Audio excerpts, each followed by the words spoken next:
Ouais, c'est pire. C'est pas mal bon.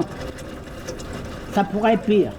Plus question pour les aînés de sortir des résidences, mais certains chanceux peuvent tout de même profiter du soleil sur leur balcon. Fait que, mamie, tu manques de rien? Tu manques-tu quelque chose?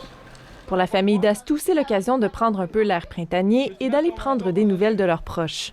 Ça vient plate d'être enfermé, fait que la seule chose qu'on a faite aujourd'hui à date, c'est venir faire un petit tour d'auto pour dire des bye-bye à papy puis mamie parce que on peut pas venir les voir malheureusement dans leur résidence. Le manoir Les Générations héberge près de 400 résidents qui ont en moyenne 80 ans.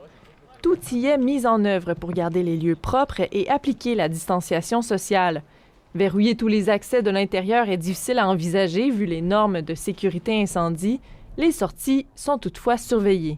Plus personne ne peut rentrer dans la résidence, sauf les employés. Les employés du réseau de la santé peuvent rentrer pour donner des soins de santé. Coups à domicile peuvent venir donner certains services. Mais c'est ça, on bloque tout ce qui est les accès. Les résidents ne peuvent plus sortir, à moins que c'est pour un rendez-vous médical. Le travail de sensibilisation auprès des aînés demeure.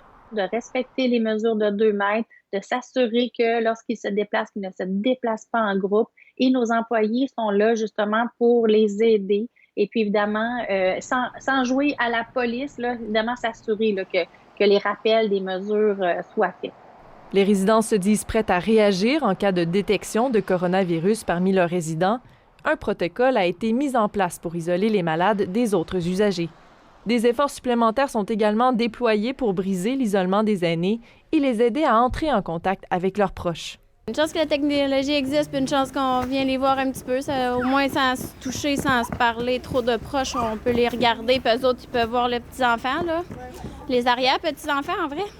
Des mesures de confinement dont on ignore la durée, mais qui sont accueillies la plupart du temps avec la sagesse caractéristique de nos aïeux. C'est ça, David. Ici Laurence Galland, Radio-Canada, Rimouski. Ici Bas-Saint-Laurent.